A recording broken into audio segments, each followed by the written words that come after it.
우리가 생활을 하면서 좀 억울한 일, 내 마음은 그러지 않는데 오해받거나 내 마음은 그러지 않는데 사람들이 나를 비난할 경우에 굉장히 의기소침하고 부정감이 자라잖아요. 내 마음은 정말 그런 의도가 아닌데 아무도 나를 몰라주는 것 같고, 이제 그런 상태에 대해서 한번 생각을 해봤어요. 우리가 내 마음은 나의 이 발로 되는 마음을 누구보다도 자신은 잘 알잖아요. 그쵸? 근데 그 마음이 쭉 관찰되지 않기 때문에 우리가 어떤 현실 감각이 떨어지고 내 생각 속에 사로잡히는, 그래서 이 사회와의 단절, 관계와의 단절이 이루어지지 않나, 제가 이제 이런 생각을 하는 어떤 일화가 있었어요. 저희 아이가, 제가 지금 좀 목감기가 걸려 있어서 열이 새벽에 많이 나니까 물수건을 올려주는데, 이 녀석이 평소에는 이렇게 다정하게 이렇게 하는 것이 좀 쑥스러웠나 봐요. 그런 것이. 그러니까 좀 이렇게 던지듯이 이렇게 물수건을 머리에 올려줬단 말이에요. 저는 그 아이의 마음도 알고 그 태도도 왜 그렇게 나왔는지를 알았지만, 아이한테 너가 엄마를 생각해서 그런 기특한 마음으로 그렇게 한 것은 알겠지만 지금 너의 그 행동은 굉장히 오해받기 좋은 행동이다. 이렇게 말을 했을 때 애가 조금 억울한 표정을 저한테 짓더라고요.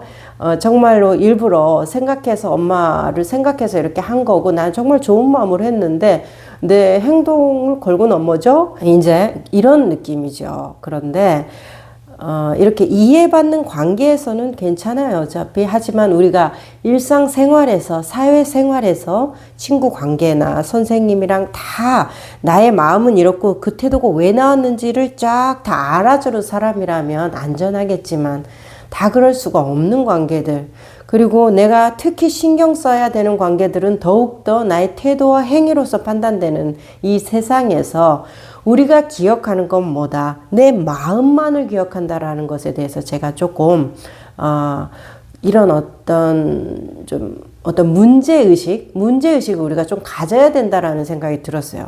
삶을 살아가는데 나의 마음은 그런 줄 알겠어요. 좋은 마음이었죠. 좋은 마음이었고 그 사람하고 화해하고 싶은 마음이었고 잘 지내보고 싶은 마음이었고 열심히 하고자 하는 마음이었는데, 결론적으로 그러지 않게 되었을 때 나는 이 부정감, 타라식으로는 트랜스 상태에 빠진다는 것이에요. 그러면 왜 그럴까?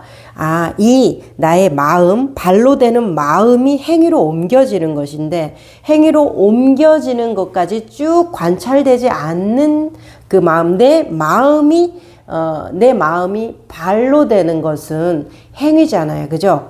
내가 사과 먹고 싶다 하는 마음이 생기니까 몸이 행위를 일으켜서 사과를 사러 가든지 사과를 가지러 가는 거 아니에요.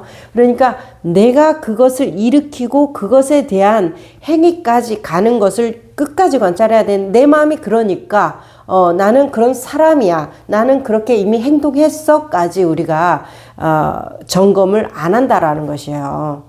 그러니까 제가 이제 아시는 분 중에서 아주 아들과 딸을 차별 대우하시는 분이 계셨어요. 정말 좋으신 분이에요. 너무나 좋으신 분인데, 아들과 딸을 차별하는데 사람들은 다 아들과 딸을 차별한다고 말하는데 본인은 그 말을 들으면 세상에서 제일 억울한 사람이에요. 나는 그런 적이 없거든요. 아들과 딸을 차별할 생각이 전혀 없는 마음을 가지고서 똑같이 대하면서 사랑하거든요. 그런데 실제로 그 행동은 그런 똑같이 사랑하는 마음인데 실제로 드러나는 행위는 절대적으로 아들 하거든요. 그러면 그 분이 억울한 것은 자기의 마음은 절대 차별할 생각이 없다라는 것만 알지, 그 없다라는 마음이 정말 행위까지 가는가에 대한 관찰이 안 돼 있는 거예요. 자기 행위에 대해서도 깨어서 열려서 봐야 되는데 오로지 내 마음만 기억하는 것이죠. 그러니까 억울한 거예요. 실제로 보여지는 가장 가까운 사람들, 그 아들조차도 어머니는 아들과 딸을 차별하시죠 라고 말을 하지만 본인만큼은 늘 억울한 거예요. 그 부분에서. 이와 같은 비슷한 일들이 우리 일상에 정말 많이 일어나고 있죠. 나 그런 마음이 아닌데 너 어떻게 나를 그렇게 생각할 수가 있어. 너무 서운해. 나는 그런 상황에서 너무 억울해. 난 정말 부당해. 이런 경우들 많이 아마 겪어보셨을 거예요. 내 마음 그런 거 아닌데 왜 오해받지? 라는 것에 대해서 그러면 하나만 더 점검해 달라는 거예요. 내 마음은 그런 줄 알겠어. 그런데 내 행위까지 내가 관찰이 됐는가? 쭉 따라가서 그 행위까지 보여지는가? 이 말이에요. 그래서 내 마음이 진주 목걸이야. 그쵸? 내 마음이 진주 목걸이인데 그 진주 목걸이면은 그 진주 목걸이가 돼지 목에 걸리면 어떻습니까? 우리 속담에 돼지 목에 진주 목걸이 쓸모없다, 하도 쓸모없다 이런 느낌이잖아요. 그러니까 아름다운 진주 목걸이고 그 가치가 귀한 것은 알겠어요.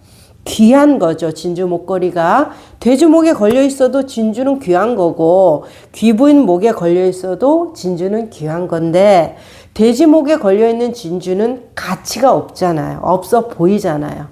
근데 귀부인 목에 걸려 있으면 귀하면서 가치 있어 보인다라는 거예요.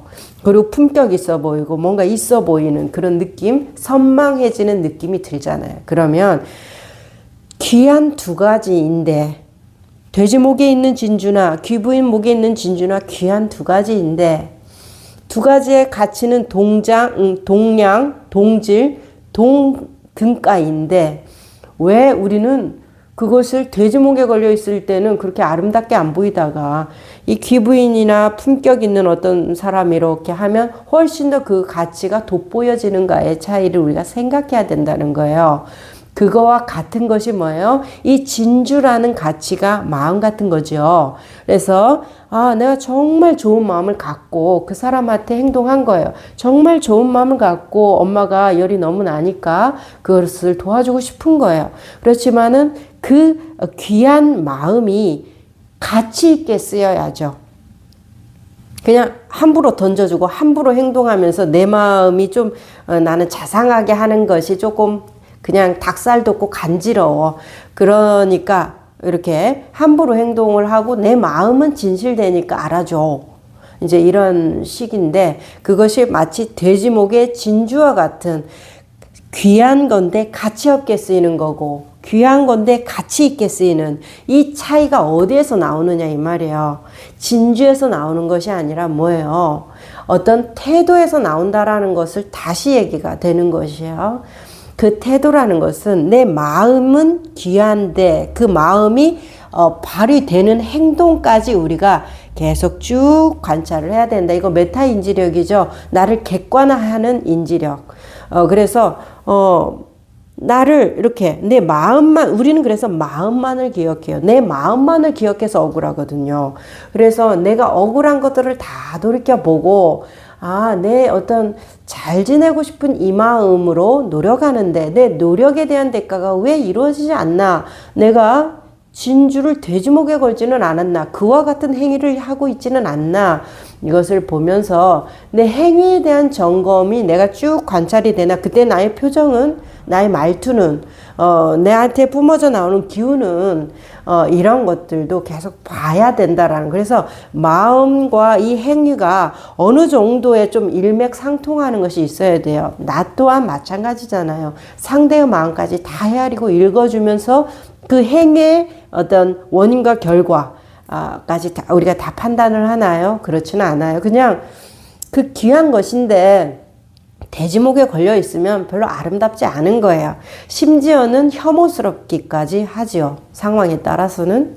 그리고 굉장히 조금 모순적이어 보이고 그렇게 된단 말이에요. 오히려 혀를 차게 만드는 죽 써서 개 줬어 뭐 이런 식으로 실컷 노력은 다 하고 아무 쓸모없는 일이 되어버리는 그런 마음도 너무나 많다는 거예요. 귀한데 귀한 그 마음이 가치 있게 쓰여야 되는데 제값을 받고 쓰여야 되는데 귀한 것은 실컷 하고 애쓰는 것은 실컷 하고 죽 써가지고 개 주는 쓸모 없어져 버리는 아예 그런 일들이 없기를 바라기 때문에 우리가 꼭 점검해 주시면 좋겠어요. 내 마음이 정말 구분하지 않고 사랑하는 그 마음이 행위까지 구분하지 않고 사랑하는 그 마음까지 가고 있는지, 아니면 행위는 딱 구분을 하고 있으면서 내 마음은 진짜야, 나는 정말 억울해, 너네들은 왜 내 속에서 나면서 나의 마음을 몰라주니? 라는 말을 하기 전에, 다 이해받기 전에 나 또한 어떠한가를 한 번쯤은 점검해 달라는 것이에요. 그래서 물론 내가 억울한 경우도 있겠죠. 행위까지도 온전했는데 억울한 경우도 많아요. 이것만이 100%라고 절대 받아들이시면 안 돼요. 왜냐하면 나의 행위가 나의 마음으로부터 발로되어서 아름다운 행위일지라도 사람은, 상대방은 뭘 봐요? 자기의 인식 체계로 나를 판단하는 거지, 내 마음과 행위를 그대로 있는 그대로 보아줍니까 누가? 우리는 내 생각으로 그 사람을 보지 나의 있는 그대로를 누가 봐줘요? 나도 그 사람을 내 생각으로 판단하듯이 내가 내 생각하고, 내가 아름답고 귀한 진주를 아름다운 기부인이 해서 가치 있게, 귀한 것인데 가치 있게 쓰인다는 것이죠. 그렇게 했음에도 불구하고 상대는 그것에 대해서 아름답게 생각하지 않을 수도 있어요. 무조건 내가 하면 옳다? 그렇게는 되기가 힘들어요. 왜냐하면 그럴 가능성이 높아지는 거죠. 매우 높아지는 거죠. 왜냐하면 예쁜 말 하면 예쁜 말 돌아올 가능성이 높아지지, 내가 예쁜 말 하는데 내 뺨을 때리고 욕을 하는 경우 별로 없잖아요. 우리 속담에 웃는 얼굴에 침 뱉겠냐 이런 말처럼, 가는 말이 고와야 오는 말이 곱다 이런 말처럼. 그러니까 확률이 매우 높아지지만 어떤 경우에서는 그 사람이 나에게 정말 그렇군요 기뻐하고 반겨하는 마음보다는 비아냥거리고 비난할 수도 있어요. 그런 경우도 있어요. 그러면 내가 틀렸네 보다는 상대와 나는 내가 바라보는 그 관점이라는 건 있는 그대로 보는 것이 아니라 내 생각으로 보는 그 사람이지 나를 보는 거예요. 그 사람의 생각으로 보는 것이잖아요. 그렇죠?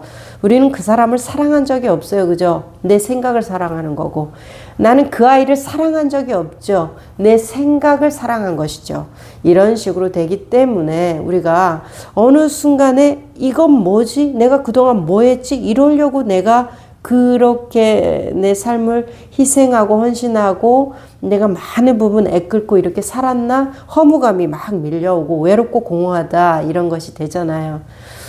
그러니까 이제 일단은 정리해 보자면, 내 마음이 부정당한다고 느끼고 내가 억울하다고 느끼는 부분에 대해서 한 번쯤은 내 행위까지 귀한 것을 가치 있게 쓰고 있는가, 귀한 마음을 가치 있는 행동으로 놔두었는가, 이 점검이 먼저 나한테 돌아와야 되고, 그것에 그렇게 됐으면 남들은 다 인정을 해줘야 돼. 날 아름답다고 인정을 해줘야 되는 아니라는 거예요.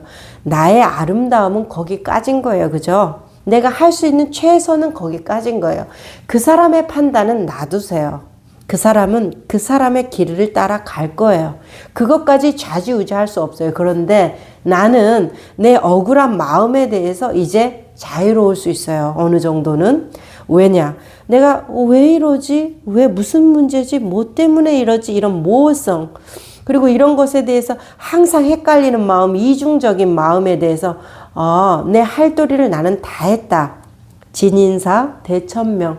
인간으로서 할 도리를 다 했을 때 그냥 그 하늘의 그 명을 기다리라 이런 거와 같이, 내가 할 도리를 다 했을 때 저 사람의 판단이 그러하다면 그냥 나는 거기까지, 내가 어떻게 저 사람 생각까지 좌지우지하겠어. 저 사람 마음까지 어떻게 좌지우지하겠어. 내 마음도 내가 어쩌지 못하는데. 하지만 나는 내 마음만을 본 게 아니라 내 행위까지 끝까지 추적해서 나는 보았어. 내 마음이 어떻게 발현되는 것까지 나는 보았고, 그것에 대해서 내가 떳떳하고 부끄러움이 없어. 내가 그것에 대해서 조금 안심, 안정감이 있어 하면 된 것이에요.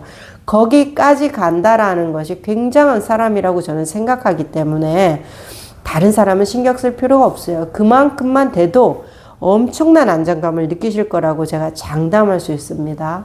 그러니까 꼭 그 부분을 한 번쯤은 생각하고 돌이켜 보세요. 내 마음에 너무나 상처가 많은 사람들이 있거든요. 그리고 세상으로부터 너무 마음의 문을 닫아버려요. 내가 아무리 노력해도 안 되는구나. 내가 아무리 애써도 안 되는구나. 아무리 회복하려고 해도 상대방이 받아주지 않기 때문에 나는 어떻게 구제불능이야. 난 이제 이대로밖에 살 수 없어. 이런 절망감이 많아요. 아니다라는 거, 기회가 있다라는 거, 방법이 있다라는 거, 그리고 이렇게 자기를 조금 더 마음을 넘어서 객관에 대한 행위까지 쭉 관찰해서 그 마음이 어떤 식으로 현상으로 나타지는가까지 한번 꼭 관찰해 보시라고 제가 당부를 꼭 드리고 싶어서 이렇게 말씀을 드리거든요. 그러니까 꼭 한번 해보세요.